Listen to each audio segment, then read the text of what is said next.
Good morning, sir, madam. My name is Marilu Nabarosa. I'm 44 years old and I'm married. I have a two son.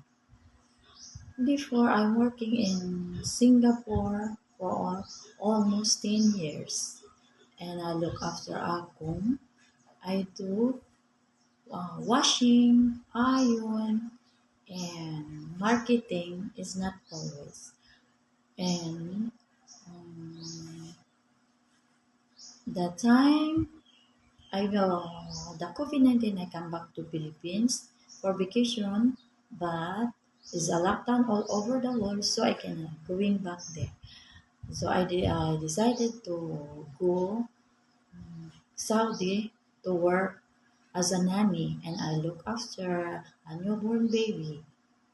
And I worked there is 2 years and 3 months, and I did not do anything. Only I look after the baby because in one house they have a five nannies.